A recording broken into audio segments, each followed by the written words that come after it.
जय श्री राधे दोस्तों। जन्माष्टमी तो हमने खूब धूमधाम से मनाई। अब आने वाली है हमारे कान्हा जी की छठी, और छठी हम कैसे मनाएंगे आज की वीडियो में जानेंगे।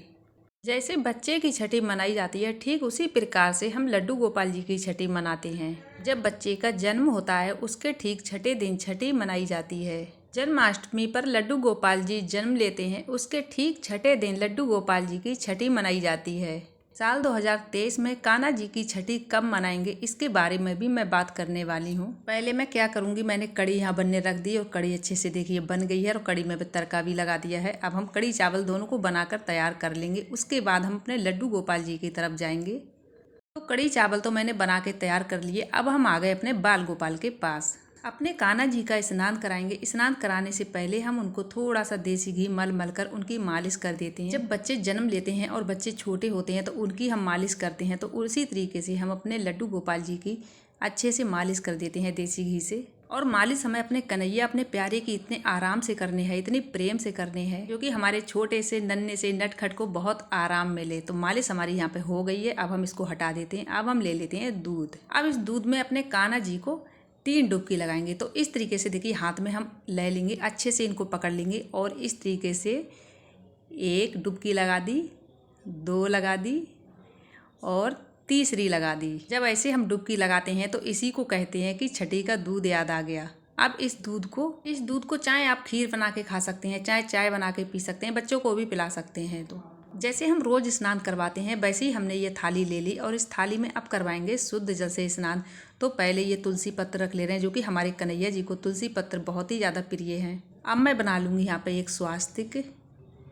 तो स्वास्तिक मैंने ये चंदन से बना रही हूँ, पीला चंदन है, चंदन से स्वास्तिक बना लेती हूँ। और स्वास्तिक को अगर आप रोज़ ना बना पाएँ तो कम से कम कई बार ऐसा होता है कि कोई पर्व आता है तो पर्व पे ज़रूर बना लें। अब यहाँ पे हमने अपने बाल गोपाल को बिठा दिया। अब इनका सबसे पहले दूध से स्नान करा रही हूँ। आप चाहें तो दूध से करा सकते हैं, पंचामृत से भी करा सकते हैं, और नहीं है तो शुद्ध जल से भी करा सकते हैं। अब मैं करा देती हूँ अपने बाल गोपाल का अच्छे से शुद्ध जल से स्नान। स्नान हमारे बाल गोपाल का हो गया है।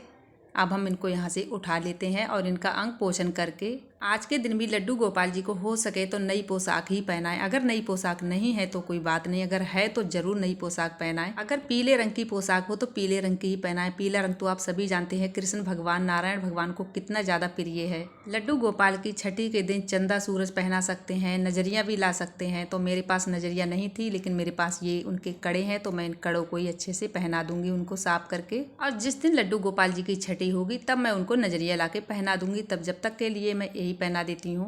तो बाल गोपाल मेरे बहुत अच्छे से तैयार हो गए हैं। अब मैं उनको लगा देती हूँ इत्र। तो इत्र मैंने उनको सिंहासन पर विराजमान कर दिया है। उसके बाद मैं अब पहना देती हूँ उनको मुकुट। और मोर पंख आज के दिन ज़रूर उनको लगाइए। मोर पंख लगाना बिल्कुल भी ना भूलिए हमारे बाल गोपाल को।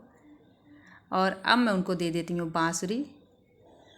और ऐसी अगर आपके पास बाँसुरी हो तो ऐसी बाँसुरी आज के दिन ज़रूर रखिए। ऐसी बाँसुरी नहीं है तो वही बाँसुरी दे दीजिए, कोई बात नहीं। और फूल भी यहाँ पे मैं रख देती हूँ। आपके पास अगर फूल नहीं है तब भी आप लड्डू गोपाल जी की छठी मना सकते हैं। ऐसा नहीं है कि फूल के बिना आप लड्डू गोपाल जी की छठी नहीं मनाएंगे। अब जला लेंगे दिया। दिया हमें देसी घी से जलाना है आज के दिन। दिया को जला दिया है, धूप बत्ती को भी जला दिया। अब हम कर देंगे लड्डू गोपाल जी को तिलक। तो तिलक पहले मैं कर देती हूँ पीले चंदन से, इसके बाद हम करेंगे रोली से। अब ये ले ली मैंने रोली। अब रोली से भी हम लड्डू गोपाल जी को अच्छे से टीका लगा देंगे, ताकि हमारे लड्डू गोपाल जी की छठी है और वो बहुत सुंदर दिखें। अब हमने ले ली कुछ दक्षिणा और इससे हम उनकी कर देते हैं न्यौछावर। 1 2 3 4 5 ये हो गई उनकी न्यौछावर। और ये पैसे हमें उनके पास ही रख देने हैं। इन्हीं पैसों से उनके लिए कोई भी सामान ला सकते हैं। तो चलिए अब कर लेते हैं आरती। आरती कुंज बिहारी की, गिरिधर कृष्ण मुरारी की। आरती कुंज बिहारी की, गिरिधर कृष्ण मुरारी की। आरती अगर आपको आती है तो आरती कर लें, नहीं आती है तो आप ओम नमो भगवते वासुदेवाय मंत्र का जाप कर लें, नहीं तो राधे राधे का भी जाप कर सकते हैं। क्योंकि आप सभी जानते हैं कि हमारे कृष्ण भगवान राधे नाम से कितने प्रसन्न होते हैं। तो आप सबसे अच्छा राधे राधे का भी जप कर सकते हैं। अब हमने जो भी भोग बनाया है उस भोग को हम समर्पित करेंगे। तो हमने भोग में बनाई है कढ़ी। हमारे यहाँ पे कढ़ी ही बनती है छठी के दिन, तो कढ़ी बनाई है मैंने। और ये चावल और मैंने बनाई है धनिया की पंजीरी। बाल गोपाल के लिए धनिया की पंजीरी बहुत प्रिय है। छठी के दिन यही सब बनता है। अगर आपके यहाँ कुछ और भी बनता है, पूड़ी पकवान बनते हैं, तो आप उनको भी बना सकते हैं, लेकिन हमारे यहाँ पे छठी के दिन कढ़ी चावल ही बनते हैं, तो मैंने अपने बाल गोपाल के लिए कढ़ी चावल ही बनाए हैं। और अब हम लगाने वाले हैं अपने कान्हा जी को काजल। तो काजल के लिए मैंने ये चम्मच ले लिया है। आप चाहे इस तरीके से चम्मच ले लें, चाहे कोई छोटी कटोरी ले लें, पीतल की कटोरी हो तो पीतल की कटोरी ले लें। उससे इसी दीपक से हमें काजल बनाना है और अपने बाल गोपाल के आँखों में काजल लगाना है।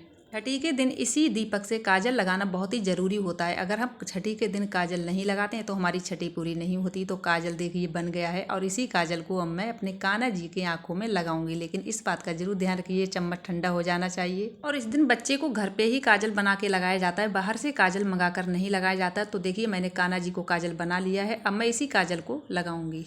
हल्का सा लगाना है।